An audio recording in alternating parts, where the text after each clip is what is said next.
Սիրելի հայրենակիցներ, ես Արկադի Վարդանյանն եմ, հավանաբար մշտական մեր դիտորդները արդեն ճանաչում են ինձ, ավանդաբար ես կիրակի օրերը վարում եմ այս հաղորդումը, եւ այսօրվա մեր հաղորդումը նվիրված է Սևրի պայմանագրի 100-ամյակին։ Իսկ քանի որ դա այդպես է, ապա մենք որոշել ենք նաեւ փոքր-ինչ փոխել մեր հաղորդման դրամագիծը, ձևաչափը, եւ այսօրվա իմ զրուցակիցը միակն է։ Դա ազգային ժողովրդավարական բևեռի նախաձեռնող խմբի անդամ, հեղինակավոր դիվանագետ, պատմաբան, վերլուծաբան Արա Պապյանն է։ Բարև ձեզ, պարոն Պապյան։ Բարև ձեզ։ Եվ այսպես ես կարծում եմ, որ այսօրվա մեր հաղորդումը այսպիսի մի մատչելի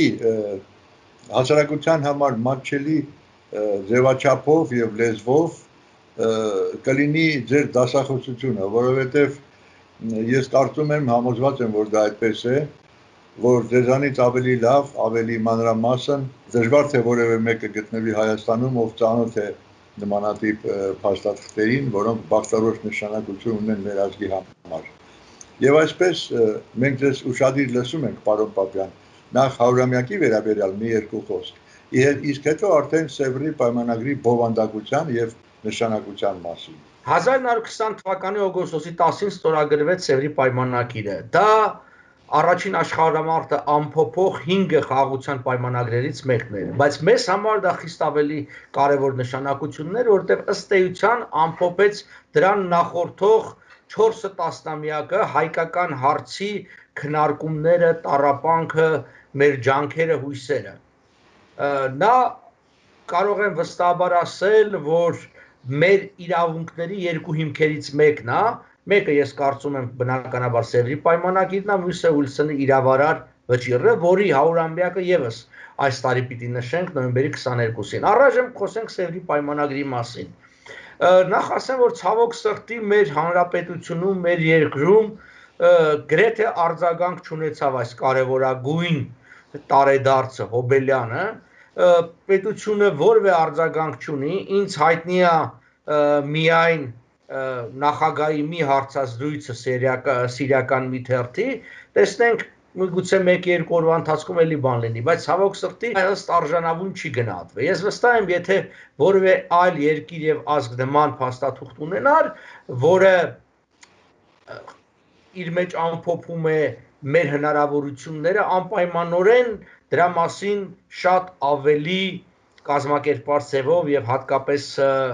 ուրիշների համար ներկանի կնշեր։ Հիմա մի քանի խոսք ինչ էր այդ փաստաթուղթը, որպեսզի մեր դիտորդները լավ ըմբռնեն։ Փաստաթուղթը բաղկացած է 433 հոդվածից, այն ունի 13 գլուխ, տարբեր գլուխներ են այնտեղ տարածքային, քաղաքական եւ այլն։ Հայաստանին վերաբերող մասերը երկու բնույթի են, մեկը ուղղակի Հայաստանին վերաբերող, դա 88-ից 93-րդ հոդվածներն են, որի մեջ քննարկվում է ըստ էության Հայաստանի կարգավիճակի եւ սահմանների հարցը։ Այսինքն 88-րդ հոդվածը նշում է, որ Թուրքիան ճանաչում է հայոց պետականությունը, ինչպես մինչև այդ արդեն արել էին դաշնակից երկրները։ Ինչ է նշանակում մինչև այդ, դա նշանակում է, որ 20 թվականի հունվարին, արդեն հունվարի 19-ին եղել էր Հայաստանի Հանրապետության ճանաչումը Փարիզի վեհաժողովի եռյակի կողմից, որոնք հանդես էին գալի բոլորի անունից։ Հիշեցնենք նաև, որ ապրիլի 23-ին էլ Հայաստանի անկախությունը ճանաչել էր Միացյալ Նահանգները։ Ահա եւ Թուրքիան է ճանաչում։ Ճանաչումը ինչով է կարևոր, սա նշանակում է, որ Թուրքիան կարող է Հայաստանի հետ մտնել իրավապայմանագրային հարաբերություններ եւ հենց հաջորդ իսկ 89-րդ հոդվածով խոսվում է Հայաստանի սահմանների մասին։ Շատերը թյուրիմացաբար կարծում են, որ Հայաստանի սահմանները որոշել է Սևրի պայմանագրով։ Բնավ այդպես չէ։ Պարզապես Հայաստանի սահմանների որոշման լիազորությունը փոխանցվել է ԱՄՆ նախագահին։ Բայց այդ փոխանցման մեջ կա ընդհանուր դրույթ նշելով, թե որտեղով պիտի անցնի սահմանը։ Նա այդ 80-րդ հոդվածն ասում է, որ Միացյալ Նահանգների նախագահի իրավարարությանն է փոխանցվում Հայաստանի եւ Թուրքիայի միջև սահմանի որոշելու հարցը նախկին Օսմանյան կայսրության Վան, Բիթլիս, Էրզրում եւ Տրապիզոն նահանգներում։ Այսինքն նահանգները նշվում են, բայց թե այդ սահմանը կանցներ նահանգների մեջտեղով, թե որ մասով արդեն պիտի որոշեր Woodrow Wilson-ը։ Այստեղ մի փոքր շեղվելով ավելի ընդայնված ասեմ, որտեվ շատերին թվում է, որ դե այսօրվա համեմատ նայում են ասում են այդ Wilson-յան Հայաստանը, ասում են տեսեք, սա մեծ Հայաստանի գաղափարներով մեծ Հայաստան են ստեղծում։ Բնավ ոչ։ Սա այս ծրագիրը կոչվում էր Փոքր Հայաստան, Smaller Armenia, որովհետև ըստ էության դրանից առաջ դեռևս 19 թվականի հունվարին կար մեկ այլ ծրագիր, իսկապես մեծ Հայաստանի ստեղծումը, մեծ Հայաստանը նկատի ունեին սկսած Արցախից, Տրապիզոնից մինչև ավելի արևմուտք, այնտեղ Քեշապ գյուղաքաղաքը եւ դեպի հարավ միջերկրական ծով։ Բայց քանի որ երբ որ ուսումնասիրությունները ցույց տվեցին, որ հայերի քանակը թվապես ջարդերի հետևանքով փոքրացել է, գնացին Փոքր Հայաստանի ստեղծումը։ Այնուհանդերձ այս Վիլսոնյան իրավարար վճռով նախատեսված Հայաստանը փոքրը 165-ից 167 հազար քառակուսի կիլոմետր պիտի լինի։ Դե հիմա պատկերացրեք, եթե դա փոքրն են համարում, ապա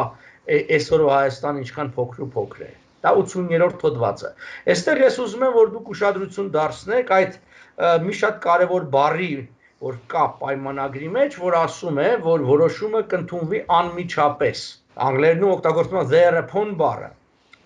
որը ինչ է իր բնույթով սա նշանակում։ Սա նշանակում է, որ իրավարար վճիռ ուժի մեջ է մտնելու ոչ թե պայմանագրի վավերացումից հետո, այլ պարզապես հենց որոշումը կկայացվի անմիջապես։ Տարօրինակ կերպով ռուսերեն թարգմանության մեջ այս անմիջապես բառը դուրս է մղված, չկա, եւ կարծում եմ ռուսերենից է թարգմանված հայերեն թարգմանությունը, որ հայերենի մեջ էլ է բացակայում, բայց այս բացակայությունը շատ լուրջ խնդիր է առաջացնում այն առումով, որ կարող է մեկնաբանվի այնպես, որ պայմանագրի վավերացումից հետո այն, որ անմիջապես պիտի լինի, դրա մասին է վկայում նաև հաջորդ 90-րդ հոդվածը, որտեղ նշվում է, որ որոշման կայացման օրից Թուրքիան հրաժարվում է, սա արդեն առանձին Թուրքիայի պարտավորությունն է, կրկնում եմ, որոշման կայացման օրից Թուրքիան հրաժարվում է այդ սահմաններով որոշված տարածքի վրայից իր իրավունքներից եւ տիտղոսից։ 1920 թվականի նոյեմբերի 22-ին որոշումը կայացվեց, հետևաբար այդ օրից առ այսօր Թուրքիան հրաժարվել է այդ տարածքների վրա, այսինքն Վիլսոնյան Հայաստանի պայմանական ասած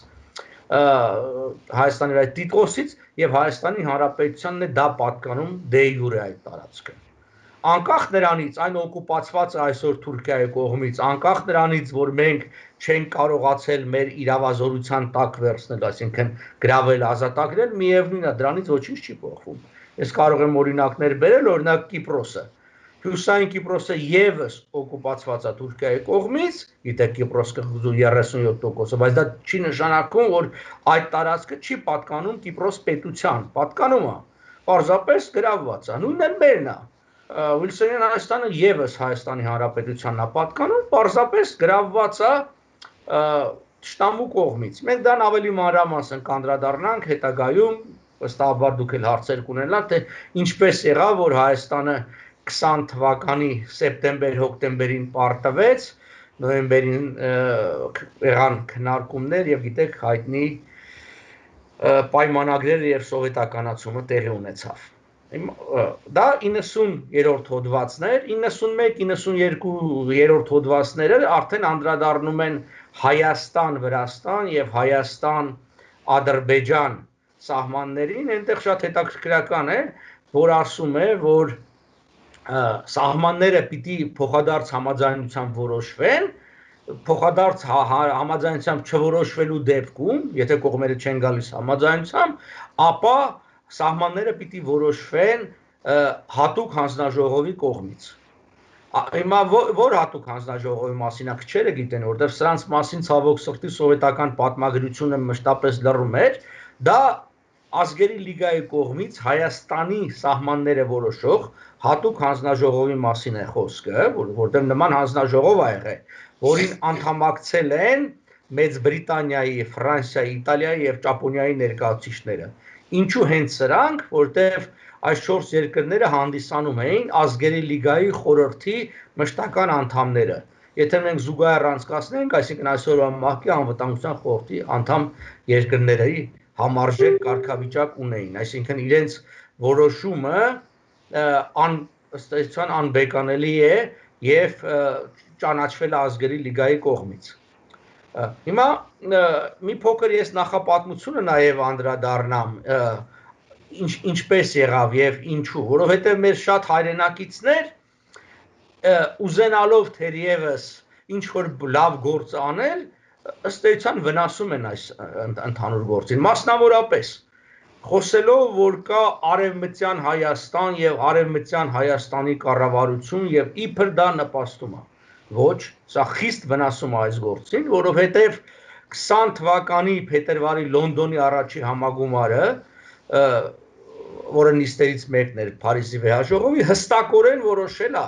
որ պիտի լինի մեկ միասնական Հայաստան, այսինքն ինքը մերժել այդ մոտեցումը Թուրքա-Հայաստան եւ Ռուսա-Հայաստան, կամ այսօրվա տերմինաբանությամբ Արևելյան կամ Արևմտյան Հայաստան, որոշել է, որ պիտի լինի մեկ միասնական Հայաստան, որին պիտի միացվեն, այսինքն այդ ճանաչված արդեն հանրապետության պիտի միացնեն նախկին Օսմանյան կայսրության տարածքներ, Վան, Բիթլիս, Սերզում եւ Տրապիզոն նահանգներից։ Ասելով, որ կա Արևմտյան Հայաստան եւ այլն, ըստ էության մենք զրկում ենք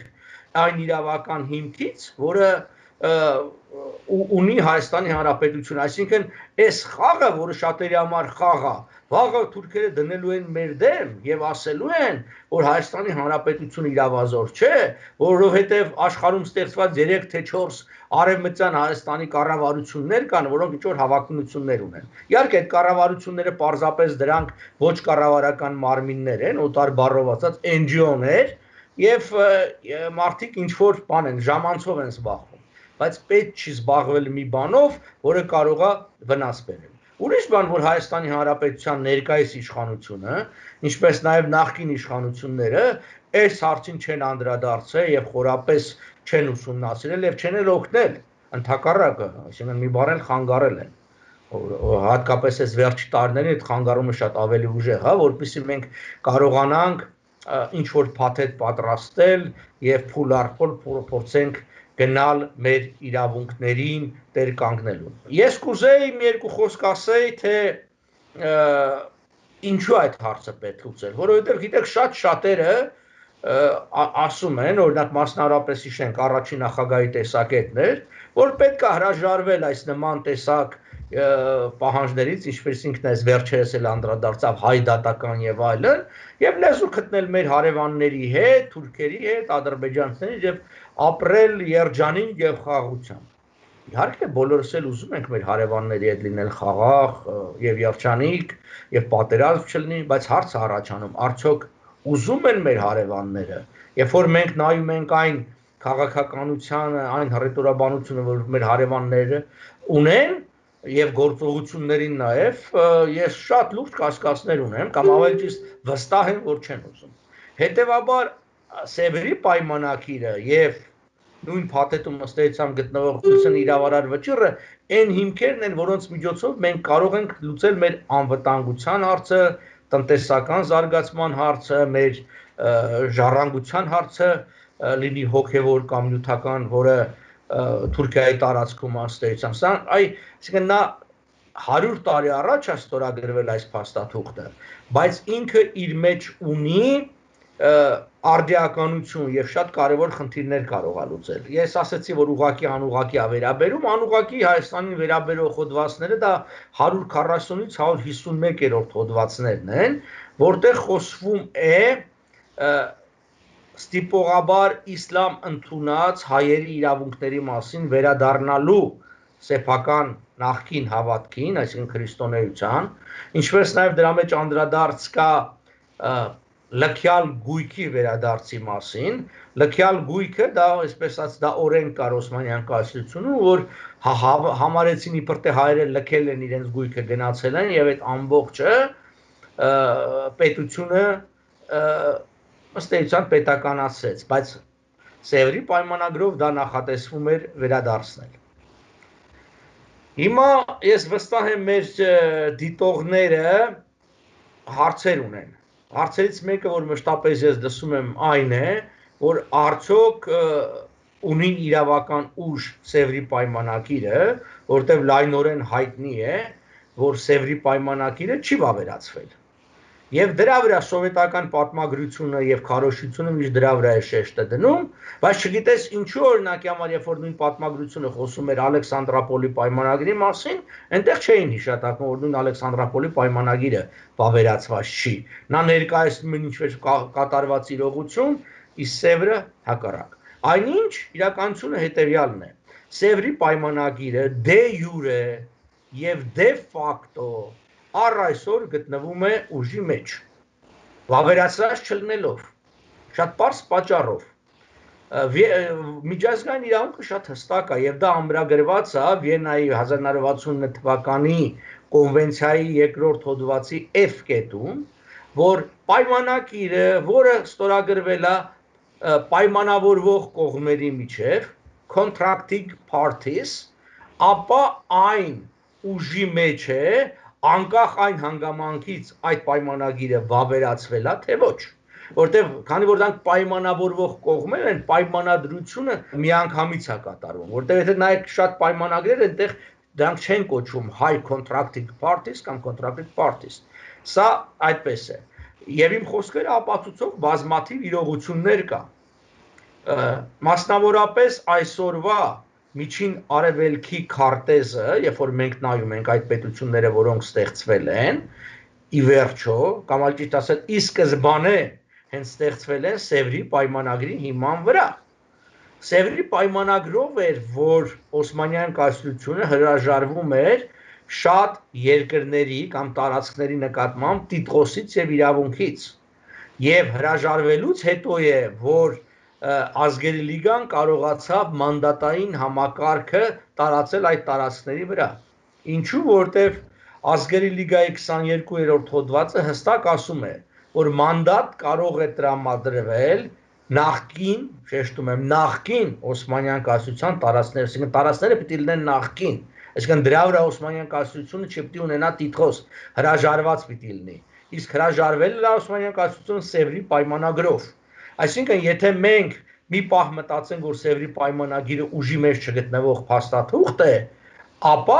չէր կարող Ազգերի լիգան մանդատներ տարածել։ Իսկ հիշենք, որ ենթամանդատային տարածքներ էին Սիրիան, Սիրիա ասելը դա մեծ Սիրիան է, դա չշփոթենք ներկա Սիրիա պետության մեջ, ենթամանդատային Սիրիան իր մեջ ընդգրկում էր Կիլիկիան, Սիրիան եւ Լիբանանը։ Իսկ ենթամանդատային ասենք բրիտանական տարածքները իրենց մեջ ընդգրկում էին Տրանսջորդանիա, Հորդանանը կամ Տրանսհորդանանը, Պաղեստինը։ Ու մենք տեսնում ենք, որ այդ տարածքների վրա, ենթամանդատային տարածքների վրա առնվազն 4 պետություն կա, դա Լիբանան, Սիրիա, Հորդանան, Իսրայել եւ Պաղեստինի իշխանությունները, այսպես պայմանական ասենք պետություն։ Եթե Սևրի պայմանագիրը չլներ ուժի մեջ գտնվող փաստաթուղթ, ուրեմն այս պետությունների ստեղծման իրավական հիմք չէր լինի։ Ինչպես նաև բազմաթիվ այլ կարգավիճակների փոփոխություն, որը տեղի ունեցել Սևրի պայմանագրով, մասնավորապես սկսած Բալկաններից, որտեղ օրինակի համար ասենք Թուրքիան հրաժարվեց կամ Օսմանյան կայսրությունը հրաժարվում էր տիտղոսից շատ տարածքների նկատմամբ, վերջացած օրինակ Լիբիայով։ Լիբիան թեև 1911 թվականի իտալա-թուրքական պատերազմով անցել էր իտալացիներից, բայց տիտղոսից չէր հրաժարվել։ Տիտղոսից հրաժարումը տեղի ունենում արդեն Սևրի պայմանագրով։ Եգիպտոսի կարգավիճակն է հստակեցվում Սևրի պայմանագրով, Կիպրոսի կարգավիճակը։ Մենք տեսնում ենք, որ Սևրի պայմանագիրը այն փաստաթուղթն է եւ միակ փաստաթուղթն է։ Ուրիշ փաստաթուղթ չի եղել, որը որոշել է միջին արևելյան քաղաքական քարտեզը։ Հիմա որ ազգերի կամ երկրների ճակատագիրներ, որ կիսատ մնաց եւ չորոշվեց այդ ժամանակ։ Դրանք հայերն են եւ քրդերը։ Այսինքն որոշումը կայացվեց, բայց ինչ-ինչ պատճառներով չիրագործվեց։ Մասնավորապես քրդերի վերաբերյալ Սևրի պայմանագրի 62-րդ հոդվածը հստակ ասում է, որ Քրդստանի հյուսիսային սահմանը դա Հայաստանի հարավային սահմանն է։ Այսինքն նկատի ունի այն սահմանը, որը պիտի որոշվելիք սահմանը։ Ուդրո Վիլսոնի գծած սահմանի մասին է խոսքը։ Եվ պիտի ստեղծվի ինքնավարություն քրդական, որը մի քանի տարվա մեջ հանրաքվեի ճանապարհով պիտի անկախանա։ Այն որ քրդական պետությունը ուշ թե շուտ ստեղծվելու այդ ակնհայտ է։ Ցանկացած պետություն ինչով էլ ստեղծվի, լինի դա քաղաքական որոշմամբ, լինի զենքի ուժով, միևնույնն է ի վերջո ինքը պիտի ստանա իրավական ձևակերպում։ Եվ քրդերը ուզած չուզեն եւ աշխարհը ուզած չուզած պիտի նորից անդրադառնա Սևրի պայմանագրին։ Հետևաբար քրդական հարցը մեջտեղ է բերելու նորից հայկական հարցը։ Հայկական հարցը, տարածքների հարցը եւ ինչքան մենք պատրաստ լինենք այդ ժամանակաշրջանին, այնքան մեզ համար լավ է, այն առումով, որ գոնե կկարողանանք որոշակի իրավունքներ, միգուցե տարածքներ ձեռք բերել։ 1-2 օրից լրանում է այդ 100-ամյակը Սևրի պայմանագրի, եւ որքան մենք հասկացանք ձեր դասախոսության այդ առաջին մասից, դա մի փաստաթուղթ է, որը իրոք բախտորոշ նշանակություն ունի մեր ազգի համար, մեր վաղվա օրվա համար։ Եվ ինձ մոտ այսպիսի հարց է առաջանում, դուք որպես վերլուծաբան, որպես պատմաբան, որպես քաղաքագետ, ինչպես կգնահատեք այսօրվա Հայաստանի Հանրապետության այսօրվա իշխանությունների քար լռությունը եւ անտարբերությունը Սևրի պայմանագրի 100-ամյակի վերաբերյալ։ Միթե դա ընդունելի է։ Վստահաբար ընդունելի չէ, ես ասացի, որ դա, քանի որ շատ կարևոր հաղթաթուղթ է մեր ձեռքին, մենք օրինակ համար նույն Թուրքիայի վրա դրանով կարանք ճնշում բանեցնել եւ օրինակի համար ապահովել մի այնպիսի մեզ համար կենսական հարց, ինչպիսին է Թուրքիայի չեզոքությունը Արցախի հարցում։ Ազնվորեն պիտի ասեմ, ես երբ որ Սևրի պայմանագրով սկսեցի զբաղվելու, ինձ համար առաջնային հարցն էր, լավ հասկանալով, որ ուշ թե շուտ Թուրքիան միջամուխ լինելու Արցախի հարցին եւ մենք տեսնում ենք տարի տարվա վրա եւ այս տարի շատ ավելի է Նախիջևանյան զորավարժություններով, հետեւաբար պետք է լծակ ունենալ Թուրքիայի վրա նրան հերրու պահելու, այսինքն մոտարապես այսպես է քաղաքական պայմանավորվածություն, որ մենք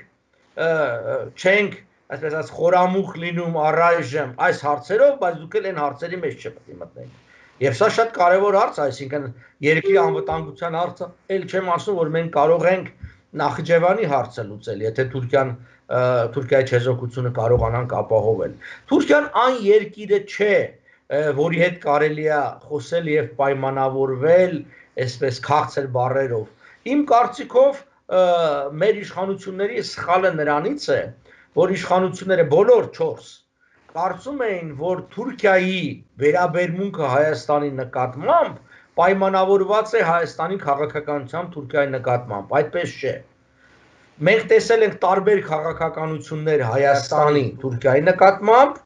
բավականին փոփոխված, Տեր-Պետրոսյանի օրոք ընդհանրապես որևէ պահանջատիրության մասին խոսք չկար, ավելին հստակորեն նրանք, ովքեր դրա մասին խոսում էին, պատժվում են, հիշենք դաշնակցության նույն փակելն ու այդ բանը, Քոչարյանի ժամանակ մի փոքր այդ թեման, այսպես ասած, դուրս եկավ տաբուից, բայց ցեղասպանություն ճանաչելու առումով, որը մեր շփոթություններից մեկն է, ես դրան էլ կանդրադառնամ հիմա, նշեմ Սերժ Սարգսյանի ժամանակ էլի փորձ արվեց, չգիտես ով էր հուշել Սերժ Սարգսյանին, որ եթե մենք ուրանանք մեր իրավունքները եւ ստորագրենք Ցյուրիխյան արձանագրությունները, ապա թուրքերը մեր հետ եղբայրական կլինեն, չէ։ Թուրքերը մեզ մատի շուրջ պտտացրեցին, ստորագրել տվեցին մեր հրաժարումները տարածքներից եւ ցեղասպանության հարցից եւ հարցը բարձրացրեցին Ղարաբաղի հարցը։ Բնականաբար Ղարաբաղը չստացան, այդ ամբողջ օդի մեջ կախված մնաց, բայց վաղը դատարանում իրենք հաստատ Ցյուրիխյան փաստաթղթերը մտցնելու են դատավորի աչքը եւ ասելու են, տեսեք, սա Հայաստանի օրինական պետության քաղաքական կամքն է եղել հրաժարվելու, ճանաչելու սահմանները, այնտեղ հստակ գրված է վերահաստատելով գոյություն ունեցող սահմանները։ Իսկ բանի ներկա իշխանության Նիկոլ Փաշինյանի իշխանության վերաբերմունքը, ինչպես որևէ հարցի նկատմամբ Նիկոլ Փաշինյանը չունի հստակ քաղաքական գիծ, ինքը մի օր մի բան ասում, մյուս օր մի բան ասում, նույնն էլ է հարցի վերաբերյալ, այսինքն հայ-թուրքական հարաբերություններ կամ Արցախի հարցերն, որտեղ նորից եմ կրկնում, Սևրի պայմանագիրը վերաբերում է նաև Արցախին անուղղակիորեն, երբ որ ասվում է, որ հայ-ադրբեջանական սահմանը պիտի որոշվի համապատասխան հանձնաժողովով, հատուկ հանձնաժողով, իսկ այդ հանձնաժողովի զեկույցը կա, այդ հանձնաժողովի զեկույցը ներառված է Ուիլսոնի իրավարար վճռի մեջ, որպես առանձին հավելված։ Հիմա ես ուզում եմ անդրադառնամ մի հարցի եւս, խոսքը նրա մասն է, իսկ ինչի Սփյուռքը դա չէր անում։ Ուրեմն ուզում եմ հիշեցնել, որ 20-30-ական թվականներին, անգամ 40-ական թվականներին, երբ Նյու Յորքում գումարվեց համաշխարհային առաջին համագումարը, դա եղել է այն ժամանակ 45 թվին, ոչ թե Արա Աբրամյանն էր իրան վերագրում։ Դա ՄԱԿ-ի ստեղծումից առաջ էր եւ այդ օրերն էր 45-46 թվականին, հայերն ուզում էին դիմեն եւ հստակ էր այդ ժամանակ ամբողջ ասած իրավունքները խարսխում են Ուիլսոնի իրավարար վճռի վրա։ Նկարները կան պահպանված, այդ հայտնի քարտը կա, երբ որ Ուիլսոնը մատով ցույց է տալիս եւ ասում է, որ այս տարածքները պատկանում են հայերին, դա 47 թվականին Միացյալ Նահանգներում գծված նկարը։ Երբ որ Հայաստանում 65 թվականին եղավ առաջի ցույցը, հիշում եք հիմնական կարգախոսները հողերը։ Հիմա բայց ես չգիտեմ ոնց եղավ, որ 60-ական թվականներից հետո վարպետորեն մեր պահանջատիրության գաղափարը փոխվեց եւ դարձավ ցեղասպանության ճանաչման համար պայքար։ Իսկ այդ հարցը երբևէ մինչև 65 թիվը չի եղել, որովհետեւ երբ որ դու ասում ես ճանաչեք ցեղասպանությունը, դու դրանով դրում ես հարցականի տակ ինքնին այդ ցեղասպանության եղելությունը եւ մինչև 65 թվականը որևէ մեկը հարցականի տակ չէր դնում ցեղասպանության հարցը։ Հիմա ասում են, որ ընդամենը 28 երկիր է ճանաչել 198-ից, հետեւաբար միջազգային համայնքի մեծ մասը չի ճանաչել այդ ցեղասպանությունը։ Եվ մենք երբեք էլ չենք ունենա, որ բոլորը ճանաչեն։ Այստեղ հետո ուրիշ հարցն է գալի։ Իսկ որ ճանաչեց ինչ։ Այսինքն որ ճանաչեց, դրանից ինչ է։ Հայերը ինչ որ մի տեսակ էսպես չարտահայտված, չհստակեցված տեսակետ ունեն, որտեղ հարցել եմ տարբեր մարդկանց, դե ասում են, որ ցեղասպանությունը ճանաչեն մեր հողերը կտան։ Ասում ես ինչի՞ց ենթադրեցիք։ Թուրքիան կարա ցեղասպանությունը ճանաչի, ասի կներես կամ էլ չասի եւ հարցը փակի։ Ինչ կապ ունի։ Ի վերջո այդ տարածքները Հայաստանի Հանրապետության են պատկանում ոչ թե այն պատճառով, որ եղել է ցեղասպանություն կամ չի եղել, այլ որովհետեւ աշխարհը ճանաչել է Հայաստանի Հանրապետության իրավունքներն ու տիտղոսը այդ տարածքի վրա, անկախ նրանից ինչ է եղել դրանից առաջ կամ դրանից հետո։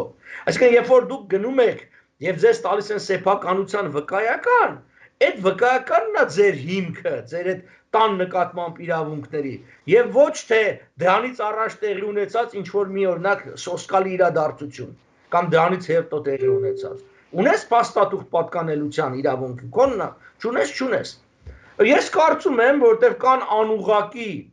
այսպես ասած, տվյալներ, ոմանք ասում են, որ նաեւ գաղտնի արխիվային փաստաթղթեր կան 62 թվականի Պոլիտբյուրոյի որոշման, երբ որ Սփյուռքահայերը 40-ականներին Հայաստան ներգաղթեցին առաջին մեծ ալիքը 46-ից 48, Հայաստանում բավականին հզորացավ այսպես պահանջատիրական զգացողությունները, մեր հայրենիքը Թուրքիան օկուպացրել է եւ դրա շուրջ էր։ Եվ այդ պետք է չեզոքացնել, որովհետեւ ձեռնատու չէր ՍՍՀՄ-ին նման վերաբերմունք։ Թուրքիայի հետ ինքը չէր ուզում հանուն հայերի։ Ինքը ուզում էր հայերի մեջ մշտապես վառ պահել վախը Թուրքիայի նկատմամբ, որպեսզի հայերը չանկախանան, բայց միևնույն ժամանակ այնպիսի քայլեր չձեռնարկել, որ հանկարծ Թուրքիայի հետ հարաբերությունները փչացնի։ Դրա համար առաջ մղվեց ցեղասպանության ճանաչման հարցը։ Եվ մենք տեսնում ենք, որ 50 տարի ըստ էության մենք տասնյակ միլիոններ ծախսելով, հսկայական ջանքեր դնելով, հասանք նրան, որ ասենք մի 27-28 երկիր ճանաչեց։ Լավ է թե վատ։ Լավ է որ ճանաչել է։ Իհարկե, դա իրազեկումը, դրա շուրջ համայնքները համախմբվել են, բայց իրավական տեսանկյունից եւ արդյունավետության տեսակետից դա ոչինչ չի փոխում։ Այսինքն ոնց որ 65 թվականին հայերի իրավունքների հիմքը կամ 45 թվականին այդ նույն ասում եմ բանը Նյու Յորքի համակումը Վուդրո Վիլսոն իրավարար վճիռն էր, հիմա էլ էտա։ Ուզում է 100 երկիր ճանաչի, նորից եմ կրկնում։ Ուզում է ցեղասպանությունը Թուրքիան ճանաչի։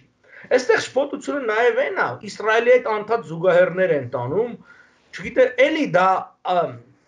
անտեղյակության արդյունք է, որ հատուցումներ է Գերմանիան վճարում Իսրայելի, ասում են դա հոլոկոստի հարցն ավելին, ոմանք խոսում են մինչև իսկ արյան դիմաց, օրինակ ես ես վերջերս մի ուղերձ կարդացի, երիտասարդ դաշնակցականներն են խոսում եւ դրանք խոսում էին հատուցում եւ հատուցան մեջ մինչեւ խոսեցին կյանքերի դիմաց։ Այդպես բան չկա աշխարհում եւ չի կարելի խոսալ այդպես բան։ Սեփական մեռելներին չեն ծախում։ Միջազգային իրավունքը նման բան չունի։ Հատուցումը լինում է գույքի դիմաց, հատուցումը լինում է ունեցվածքի դիմաց, բայց կյանքը անգին է։ Եվ երբ որ Գերմանիան վճարում է հրյաներին, ինքը չի վճարում, որ ինքը կոտորել է, ինքը վճարում է կոնկրետ։ Կա 52 թվականի Լյուքսեմբուրգյան համաձայնագիր, որով Իսրայելը կներեք, Գերմանիան վճարում է Իսրայելին, ուզում եմ շեշտել, միակողմանորեն եւ կամավոր, որպեսզի Իսրայելը որպես հրյաների հայրենիք կարողանա կազմակերպի Եվրոպայից փախած հրյաների ներգաղթի Իսրայել եւ նրանց տեղակայում, այսինքն ներգաղթի համար։ Այսինքն դրա խնդիրը արյան խնդիր չի, այդ հարցը քննարկվել է այնտեղ բոլոր, որովհետեւ եթե մենք հոլոկոստի հետ ուղակի դա կապենք, ապա Իսրայելը չի եղել տուժող կողմ։ 33-ից 45 թվականները, երբ որ ֆաշիստական ռեժիմ է եղել, կամ 38-ից, որ առաջի հրեական, այսինքն ջարդերը եղան 37, Իսրայել պետություն չկար։ Հետևաբար նա չէր կարող ճանաչվել, առավել եւս հրեաների ցեղասպանությունը չի եղել Իսրայելի տարածքում։ Դա եղել է Եվրոպայում։ Բայց նորից եմ կրկնում, դա փոխադարձ համաձայնությամբ էր։ Մեր պարագայում ուրիշ է։ Մեր պարագայում հետևյալն է, որ Հայաստանի Հանրապետությունը կարող է ուղղակի հատուցումներ պահանջի որպես հանրապետություն, եթե խոսքը գնում է նյութականը, դա արդեն 20 թվականի սեպտեմբերյան պատերազմի համար, սեպտեմբեր, օկտեմբեր, նոյեմբեր, որտեղ դա տեղի ունեցել անօրինական հարձակում, բայց քեմալականների կողմից, որոնք պետություն չեն, շատ բարդ է։ Դրա համար մենք առայժմ մի կողմ ենք դնում, ես չեմ զբաղվում ոչ անհատական հատուցումներով, ոչ խմբակային հատուցումներով, այսինքն են, գիտեք, դպրոցներ, եկեղեցիներ, բան, թող զբաղվեն, դա նյութական գույք է։ Ինձ ավելի հետաքրքրում է այս ամբողջի մեջ տարածքների հարցը, որտեղ դա կարևորագույն հարցն է, եւ պիտի ասել, որ ցեղասպանության պատճառներից մեկը, եթե ոչ հիմնական պատճառը, մի շարք պատճառներ կար, իհարկե այնտեղ հայերի գույքի բռնագրման խնդիր կար, այդտեղ ազատվելու իր տարածքում մեծ ռուսասիրություն ցուցաբերող հայ ժողովրդից, որոնք ամեն պատերազմի ընթացքում գոնե 19-րդ դարում ռուսների կողմից կռվում էին, սա էլ հետաքրքիր է։ Ռուսները այսօր մեր երեսով են տալիս, որ մենք բեռ ենք իրանց համար։ Այնինչ մենք իրենց բոլոր ռուս-թուրքական եւ ռուս-պարսկական պատերազմների ժամանակ արուն ենք թափել իրենց համար, որտեղ իրենք մեզ խոստումներ են տվել, ամեն անգամ էլ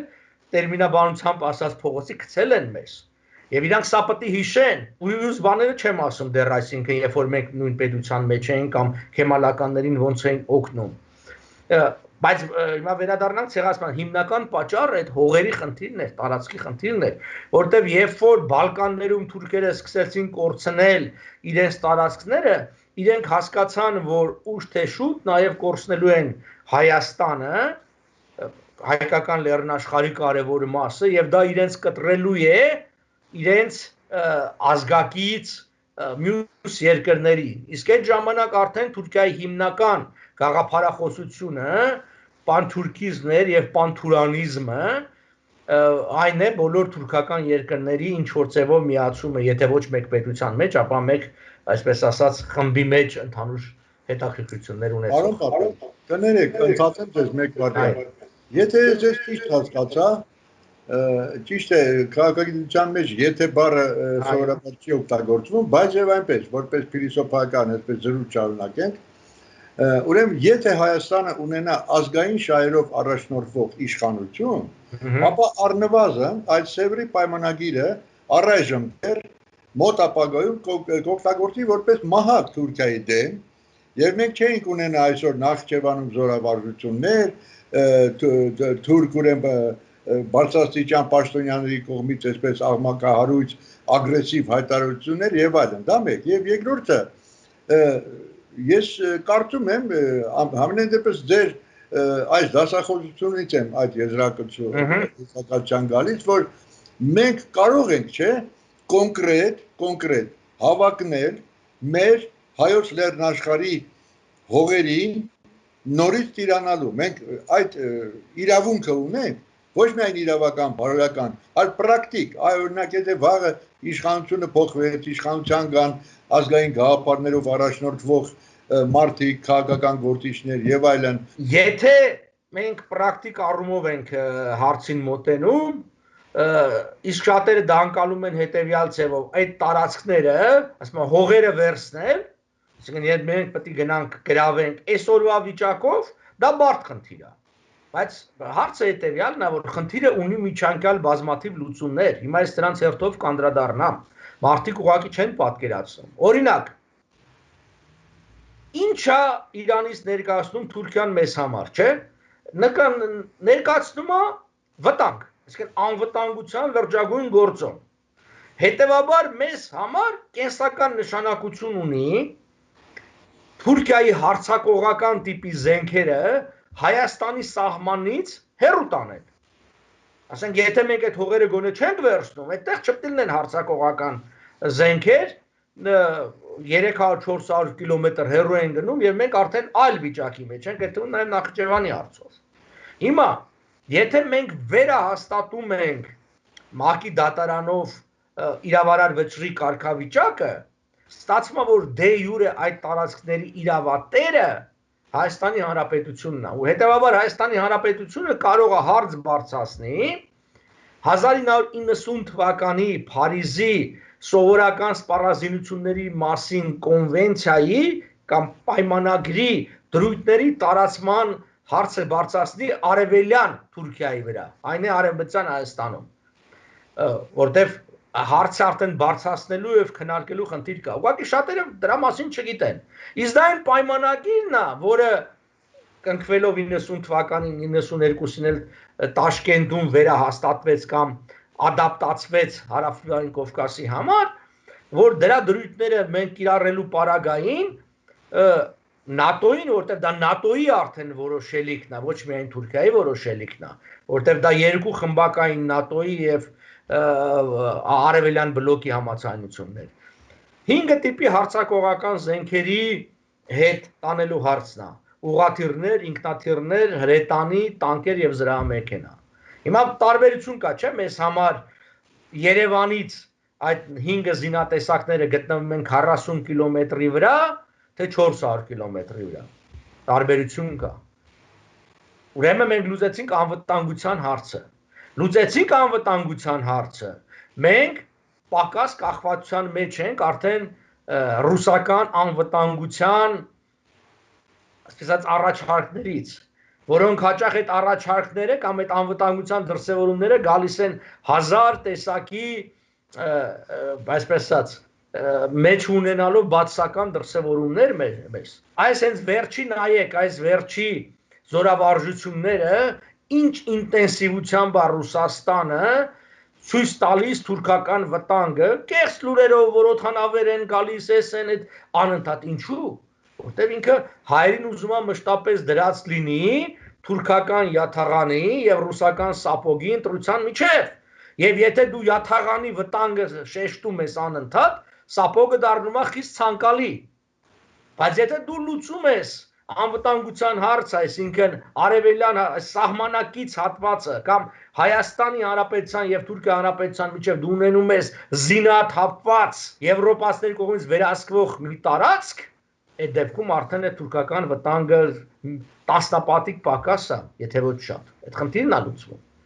Նույնը կարելի է լուծել ապաշրջափակման հարցի վերաբերյալ, որ մենք շատերն ուզում են սահմանը բացեն անմիջապես Թուրքիայի հետ եւ այլն բան։ Ես առանձնապես դրա կողմնակիցը չեմ, որտեղ մենք առանձնապես շատ բաներ այնտեղ չունենք ծախելու, Թուրքիան է լցվելու, բայց ասենք ենթադրենք մենք ուզում ենք։ Այս այդ դեպքում մենք կարող ենք ապահովել ազատ, անվճար, առանց խոչընդոտների տարանցիկ փոխադրումներ այն տարածքի վրա, որը դե յուրե Հայաստանի Հանրապետություն է, բայց դե ֆակտո տնօրինվում է առայժմ Թուրքիայի կողմից։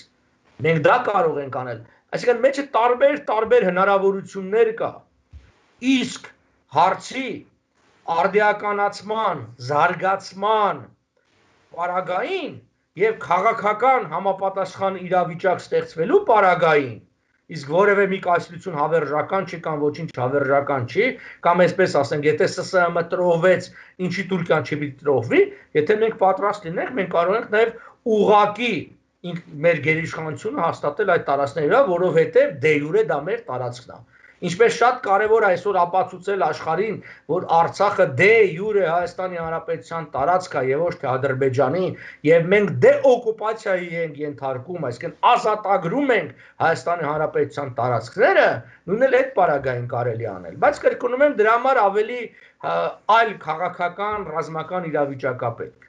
որը ես չեմ բացառում, որ շատ հնարավոր է, որ կստեղծվի, որովհետև Թուրքիան այսօր գնում է լրջագույն խնդիրների արևմուտքի հետ, ինքը լրջագույն խնդիրներ ունի իր երկրի ներսում, այնտեղ ինքնության խնդիր ունի այդ ամբողջը։ Ասածս հետևյալն է, մենք պիտի պատրաստվենք, մենք պիտի աշխատանք տանենք այս ուղղությամբ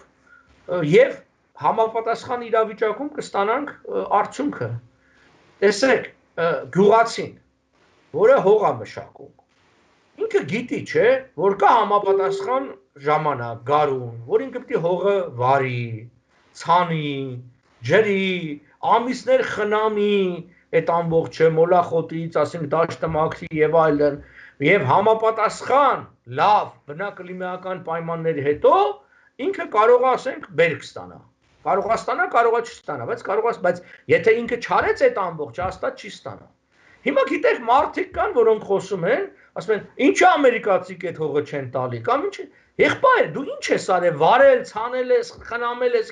ոչինչ չես արել բացարձակ, եւ սպասում ես, որ որը մեկը, ինչպես Օստապ Իբրահիմիչն էր ասում, կապույտ երիզով սկուտերի վրա բերի քո հայրենիքը քեզ տա, կրել մի բան արա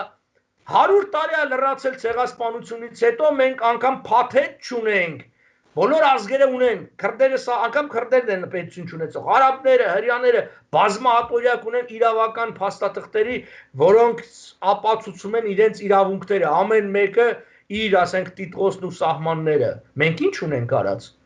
բացառությամբ այս մի գրքի Ուդրովիլսոնի իրավարար վճռի, որը իսկապես հողային պահանջատիրության հարցը, մենք բան չունենք, թող մեկը չհամարձակվի, ասի մենք այս ինչ բան ունենք, ցեղասպանության համար ունենք, հա, միլիոններ ենք ծախսել, լիքը փաստաթուղթ ենք դրել, որ մեզ կոտորել են, բռնաբարել են, քշել են եւ այլն։ Դե լավ, աշխարհին ցույց տվեցինք, ապացուցեցինք այդ հետո։ Այսինքն դրանից ինչ, ոչինչ։ Իսկ այն, որ այսօր աշխարհի տարբեր արխիվներում կան փաստաթղթեր, որոնց մոտավորապես գիտենք բնույթն ու բանը, բայց հնարավորություն չունենք, փող չունենք, գնանք այդ արխիվները նստենք, ուսումնասիրենք, պատճենենք, բերենք, բանենք, սրա մասին պետք է մտածել։ Եվ այստեղ միայն պետության դերը չի։ Այստեղ միայն պետության դերը չի։ Այստեղ մենք ունենայինք Մանթաշովի նման կամ Արամյանցի նման այդ դարասկզբի մեծահարուստների, որոնք իրենք լինելով առաջի սերունդի մեծահարուստ, շատեր լինելով անգրագետ գյուղացիներ, հասկանում էին կարևորությունը եւ մեր հայ երիտասարդությանը ուղարկում էին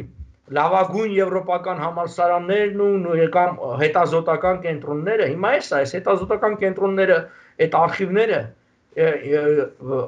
ով պիտի անի, եթե ոչ հայերը։ Մենք նայում ենք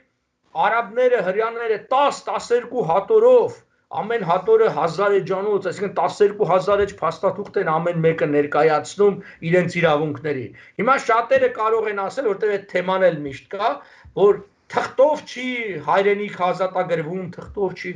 Եղբայր, Իսրայելից ավելի ուժեղ բանակ չունենաք։ Իսրայելը հզորագույն բանակ ունի։ բայց ինքը դրանով հանդերձ հասկանում է, որ բոլոր կոնֆլիկտները ի վերջո լուծվում են թղթով։ Ի վերջո, ոչ թե սկզբից։ Գուցե սկզբից, բայց ի վերջո ինքը պետք է փաթեթավորվի թղթով։ Ինքը պետք է միջազգային իրավունքով ձևակերպում ունենա։ Եթե միայն զենքով կա հայոց փրկություն, ապա կոնֆլիկտը Արցախի ինչի է մինչև հիմա բաց։ Հնա ազատագրել ենք։ Դե դու կոնֆլիկտը փակվի գնա, որտեղ սխալ ենք տանում ճանապարհ, ինչ որ ինքնորոշում եւ այլն, եւ չեն կարող վերջնական իրավական լուծում տալ։ Կոնֆլիկտը քանի չի ստանում իրավական լուծում, այդ կոնֆլիկտը բաց է մնում։ Դրա համար այս ամբողջը պետք է անել։ Հետո պիտի ես ուզում եմ ասեմ, որ ասենք այս աշխատանքները, այսինքն ասենք Սևրի պայմանագրի մասին ենք խոսում, բայց հսկայական դրան նախորդող, հաջորդող փաստաթղթեր կա եւ ամբողջը, խոսքը չի գնում, գիտեք, ինչ ասեմ, բազմամիլիոն դոլարանոց ներդրումների մասին, խոսքը 100,000-ավոր դոլարների մասին է։ Այսինքն հիշում եք, մեր ներկա կառավարությունը 400,000 դոլար փող տվեց եւ Լիդիանի վերաբերյալ այդ Ամուլսարի վերաբերյալ ինչ որ լիբանանյան ինչ որ անկապ ընկերությունից փորձաքննական եզրակացություն ուզեց, որը տվեցին էլի հասկանալի չէր, այո թե ոչ էր։ 400,000 տվեցին, 400,000 տային այս գործի վրա, այս գործը կարվեր կվերջանար։ Էլ չեմ խոսում մյուս այդ բաների վերաբերյալ։ Սա է, եթե մենք չենք պատրաստում մեր պայքարի գործիքները, մենք ինչպես կարող ենք ակնկալել, որ մենք կարող ենք ունենանք հաղթանակ։ Որտեղ նորից եմ կրկնում, անգամ ռազմական հաղթանակի դեպքում դա իրավական փաթեթավորման կարիք ունի։ Էլ չեմ ասում, շատ կարևոր հանգամանք կա, որ աշխարհը պետք է իմանա սրա մասին։ Իզուր է, որ մարդիկ կարծում են, որ բոլորը գիտեն։ Այո, 20-ական թվականների մինչև 20-ականների կեսը աշխարհը բավականին իրազեկ էր սրա մասին։ Կար այդ հին սերունդի դիվանագետները, քաղաքական գործիչները, որոնք մասնակցել էին բոլոր այդ վեհաժողովներին, Փարիզի վեհաժողով, տարբեր դեսպանների հանդիպումներ գիտեին։ Այդ սերունդը մեռել գնացել է։ Եկել է մի սերունդ քաղաքական գործիչների եւ դիվանագետների, որոնք բացարձակ ոչինչ չգիտեն։ Ես մի քանի տարի առաջ եվրոպացի մի եվրոպահայ մի բարերարի աջակցությամբ հաջողվեց Հաագայում ՄԱԿ-ի միջազգային դատարանում մասնակցել մի դասընթացի, որը հենց այսպես էր, միջպետական տարածքային վեճերի լուծումը երրորդ երկրների ներգրավմամբ, այսինքն այս իրավարարություն եւ այլն, ասում եմ հաջողվեց, որովհետեւ այդ մարդը բավականին է դասընթացը թանկ էր, $4,000 արժեր, ինքը վճարեց։ Ու որտեվ այդտեղ, այսպես ասած, դասախոսները միջազգային այդ 15 դատավորներից երկուսն էին եւ այլ ուրիշներ։ Ու երբ որ մենք քննարկում ենք այդ բարձրաստիճան դիվանագետների հետ, նաեւ իրավաբանների հետ այս հարցերը, ցեղասպանություն, իրավարարվեճի, գիտեք իրենք ինչ հարց տվեցին։ Ասացին, նայ, քանի որ մենք ծանոթ չենք այս իրավարարվեճին, բայց հավատում ենք, եթե դու ճիշտ ես ասում, որ ինչ որ այս բաները գրած է, եւ սա կեղծված չի, ասում եմ, սա PDF-ները կան, արխիվային հղումը կա, գնացեք ստուգեք, այսինքն որևէ կեղծիք չկա։ Ասում են, բայց դեպքում մենք չենք հասկանում։ Ինչու եք դուք ցեղասպանության ճանաչման հարցը գցե ձեր առաջ հետևից գնում։ Ապա ցեղասպանց այս արդեն որոշումը կա, որ այս հողը ձերն է։ Դուք դրեք, թե ոնց եք այս փաստաթուղթը արդիականացնելու, ոնց եք դատարանից ունենալու որոշում վճիռ, որը պարտադիր է կատարման համար։ Ոչ թե այն պատճառով է մեզ պետք գնալ դատարան, ՄԱԿ-ի միջազգային դատարան, որպեսզի մենք կասկածում ենք սա ուժի մեջ է, թե չէ, սա անկասկած ուժի մեջ է։ Բայց մեզ պետք է դատավճիռ, որովհետև ՄԱԿ-ը ունի 6 մշտական կառույց։ 6-ից 2-ի որոշումներն են, որ պարտադիր բոլորի համար։ Դա անվտանգության խորհուրդն է եւ ՄԱԿ-ի դատարանը։ Այս երկուսն է։ Մեկը բարձրագույն քաղաքական մարմին, մյուսը բարձրագույն դատական մարմին։ Եթե դատական մարմինը տալիս է եզրակացություն, թեկուզ եւ խորհրդատվական, որովհետեւ այսպես է, խորհրդատվականի համար 65-րդ հոդվածն է, մենք կարող ենք դիմել առանց Թուրքիայի կամ առանց մյուսների։ Թեկուզ եւ խորհրդատվական կարծիք է տալիս, որ ինքը ուժի մեջ է այս փաստաթուղթը։ Ստացվում է, որ այդ որոշումները պարտադիր են ՄԱԿ-ի անդամ բոլոր երկրների համար։ Այսինքն սա վիճակը արդեն հստակվում է։ Այդ դեպքում մենք կարող ենք մտնենք անվտանգության խորհուրդ, որտեղ ես պատկերացնում եմ լուծման ճանապարհը Թուրքիայի վրա ճնշում բանեցնելով։ Բայց այդ ճնշումը մենք կարող ենք բանեցնել միայն այն դեպքում, եթե լինեին ՄԱԿ-ի որոշումներ, որոնք պարտադիր են կատարման համար։ Այսինքն հակառակ դեպքում ինչի իրենք պետք է անեն։ Այսինքն դատարանը որոշում է կայացնում, դա դառնում է անվտանգության խորհրդի համար եւ մյուս անդամներ, մենք գնանք անվտանգության խորհուրդ ասում ենք, այ հեսա, եղբայր, այս փաստաթուղթ ուժի մեջ է, այս փաստաթուղթը ասում է, այս մերն է։ Բնականաբար ինքը չի կարա, ինքը ասելու է, որ ես հո ձեր համար կռիվ չեմ սարքելու։ Մենք էլ ասել ենք, չէ, բայց ճնշման միջոց գտի։ Կուզես Բելգիայի նման ռմբակոծի, հիշում եք Բելգիան ռմբակոծեցին, այսինքն ՄԱԿ-ի բանով մանդատով, կուզես Ստամբուլը ռմբակոծի այդ նույն օրինակով, կուզես պատժամիջոցների տակ դիր, կուզես ինչ որ միջնորդի մենք Թուրքիայի հետ լեզու գտնենք, օրինակի համար առայժմ Կարսի մարզը վերցնենք, չգիտեմ, բայց քթի լուծ, այսինքն մենք գոնե բանակցությունների հիմք ենք ստեղծում։ Հարցը արդիականացնում ենք, սա շատ կարևոր հանգամանք է։ Իսկ այս մյուս բանը, այն ճանապարհը, որ մենք գնում ենք ցեղասպանության ճանաչման, դե լավ, այսինքն էլի կծախսենք մի քանի միլիոն դոլար, ասենք մի քանի երկիր եւս կճանաչի, տեսականորեն հնարավոր է, այսինքն Ավստրալիան ճանաչի, Նոր Զելանդիան ճանաչի, երկու լատինամերիկյան երկիր ճանաչեն, հետո։ Այսինքն դրանց ինչ է փոխվելու։ Թուրքիան ասում է միևնույն է, չի եղել ցեղասպանություն, շատ որ պնդենք էլ իր վրա ինքը կասի եղել է, կներեք։ Ես մի օրինակ բերեմ էլի իմ կյանքից, որովհետև կյանքի օրինակները շատ կարևոր են, էլի, դրանք վերացական չեն, դրանք վերցված են իրականությունից։ Ես տարիներ առաջ, արդեն մի 6-7 տարի կլինի, մասնակցում էի Յուտայի համալսարանի եւ Թիֆլիսի համալսարանի Թիֆլիսում կազմակերպված թուրքագիտական մի գիտաժողովի։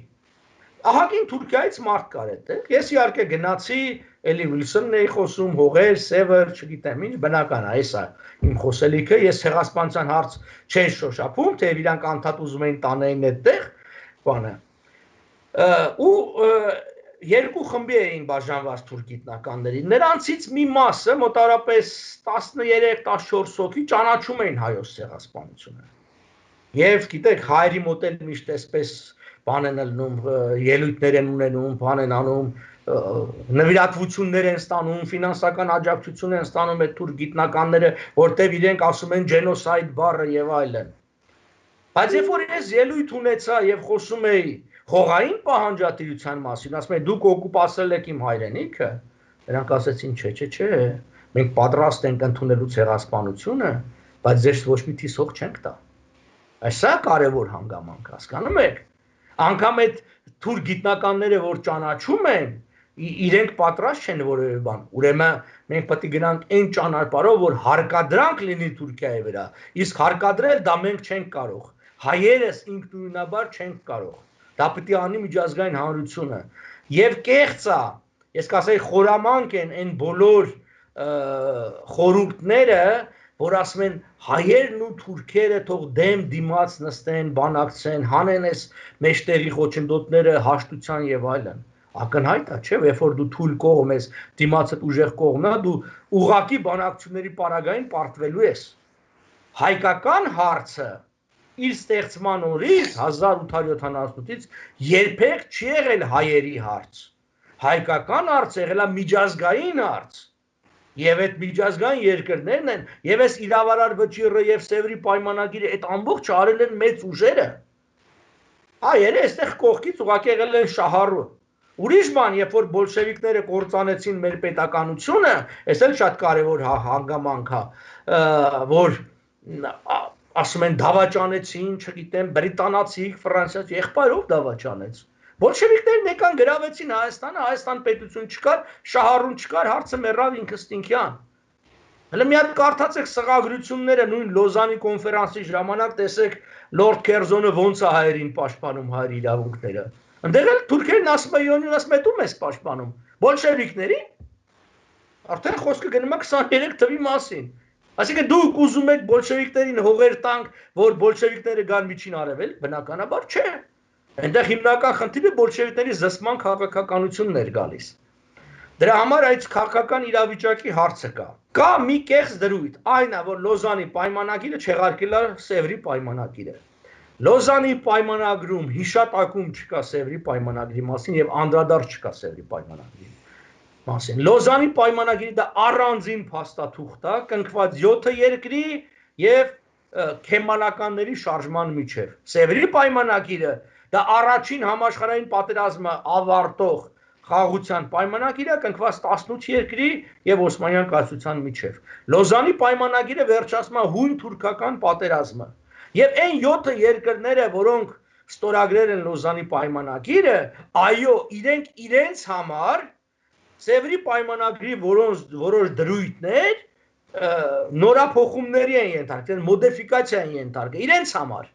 Բայց այն մնացածները, ովքեր որ չեն ստուգել, նրանց համար այդ ամբողջը չեն ստորագրել։ Նրանց համար այդ ամբողջը մնում է նույնպիսի ուժի մեջ։ Այդ թվում Հայաստանի Հանրապետությունը։ Հայաստանի Հանրապետությունը չի ստորագրել Լոզանի պայմանագիրը, որ եթե անգամ Լոզանի պայմանագիրը ինչ որ մի բանել Հայաստանի սահմանի մասին խոսեր, դա մեզ չէր վերաբերի, որտեղ մենք չենք ստորագրել։ Բայց դեռ Հայաստանի սահմանի քննարկում չկա Լոզանի պայմանագրի մեջ։ Լոզանի պայմանագիրը խոսում է թուրք, բուլղարական, թուրք հունական եւ թուրք սիրիական կամ ֆրանսիական սահմանի մասին։ Այնտեղ խոսակցություն չկա արևելյան սահմանների մասին։ Ոչ թուրք վրացական, ոչ թուրք հայկական, ոչ թուրք իրանական, ինչու չկա։ Որտեղ 16-րդ հոդվածը Լոզանի պայմանագրի ասում է, որ բոլոր այն պայմանավորվածությունների շնորհիվ, չէ, մի քիչ սկզբից ասեմ, այսպես ասում, Թուրքիային են անցնում բոլոր այն տարածքները, որոնք սույն պայմանագրով, այսինքն Լոզանի պայմանագրով հռչակված են որպես Թուրքիայի տարածք։ Բոլոր այն պայմանավորվածությունները մինչ այդ որ տեղի է ունեցել, մնում են ուժի մեջ։ Պայմանավորվածությունը հենց նկատի ոչ թե պայմանագիր, այնտեղ arrangement-ը օգտագործում, այսինքն իրավարար վճռի մասին է։ Այսինքն չի անդրադառնում հայ-թուրքական սահմանին հենց դրա համար, ինքը հայ-թուրքական սահմանից Լոզանի պայմանագիրը որևէ թիս հող չի տալիս Թուրքիային։ Դե խոսքը գնում է արևմտյան եւ հարավային սահմանների մասին։ Էդ էլ սովետական ռոպագանդան էր, այսինքն այդ կեղծիքի բանը։ Հետևաբար այսպես ամփոփելով ասեմ, ցավալի է, որ մեր երկիրը, այն էլ հեղափոխական կոչեցված երկիրը, իր մեջ ուժ չգտավ պետականորեն նշելու, կամ անգամ եթե պետականորեն էլ չէ, գոնե պատշաճ ձևով նշելու այս կարևորագույն իրադարձությունը, որը մեր պատմության կարևորագույն երկու իրադարձություններից մեկն է։ Եվ ինձ համար նորից եմ գրել, ավելի կարևոր է, քան ցեղասպանության ոգեկոնչումը, որտեղ ցեղասպանությունը դա անցյալն է, այո, մեր նախնիների անցյալն է, դա մեծագույն ողբերգություն է, բայց հենց հանուն այդ ողբերգության հաղթահարման մենք պիտի մեր ապագան կերտենք այս մեր իրավունքների վրա, եւ այդ զոհերը իրենց կզգան, եթե կա հոգու գաղափարը, կզգան բավարարված, եթե մենք կարողանանք ոնց ասած մեր իրավունքներին տեր կանգնենք։ Եվ էլ եմ գրում, ցավալի է, որ չի անում այս իշխանությունը, ցավալի է, որ Սփյուռքը եւս խապկանքի մեջ է եւ թողած հիմնական պայքարի ուղին, ինչ որ հուզարատ դաշտում է գտնվում արդեն 50 տարի, 65-ից էսկոմ, սկզբից շատ լավ էր պայքարում Սփյուռքը։ Դե Վահան Քարտաշյան կար, դեմքեր կային, որ ինչ պահանջատիրական պայքար էին մղում այս ամբողջը։ Բայց ես հույս ունեմ, որ ուշ թե շուտ սրա կարևորության գիտակցումը կլինի շատ ավելի ընդգրկուն, ինչպես նաև պետական այրերի մոտ, եւ մենք կկարողանանք գոնե ամբողջացնել այն իրավական փաթեթը, որը հետագայում մեր իրավունքների հիմքը պիտի դառնա։ Այսքանը։ Շնորհակալություն, պարոն Պապյան։ Գիտեք ինչ, ես կասեմ, խոստովանեմ, որ պարոն Պապյանի նման հմուտ, բանիմաց, դիվանագետ, պատմաբան, վերլուծաբան, քաղաքագետ այդ չի մարդուն կարելի է անվերջ լսել եւ ես կարծում եմ, որ մեր լսարանի ճնշող մեծամասնությունը ինձ հետ համամիտ է։ Բայց վերջում այսպես կասեմ, նախ շնորհակալություն բոլորի անունից, որ այսօր հոյակապ մի դասախոսություն լսեցինք ձեր շուրթերից եւ նորից եմ կրկնում, պատրաստ ենք անվերջ լսել ձեր մտքերը, ձեր գիտելիքները, որ դուք տրամադրում եք մեզ։ Եվ վերջում ես կասեմ հետևյալը, ոչ մի իշխանություն հավերժ չի, ոչ մի իշխանություն հավերժ չի, եւ ես կարծում եմ, քանի որ լավատես եմ, դուք էլ եք լավատես, հարգելի պարոն Պապյան, եւ միլիոնավոր մեր հայրենակիցները եւ Հայաստանում եւ Թուրքում հուսով են, որ այս իշխանությանը նույնպես վերջ կտրվի եւ ապագայում, մոտ ապագայում, ես հուսով եմ, շատ մոտ ապագայում Հայաստանում իշխանության կգան իրոք ազգային գաղափարներով, ազգային շահերով առաջնորդվող մարդիկ, ովքեր կյանքի կոչեն բոլոր այն մտքերը, որոնք դուք այսօր շահադրեցիք ձեր հոյակապ դասախոսության ընթացքում։ Շատ շնորհակալ եմ, սրանով ավարտում ենք այսօրվա մեր հանդիպումը, ստեսություն հարգելիներս, հաջողություն բոլորիդ։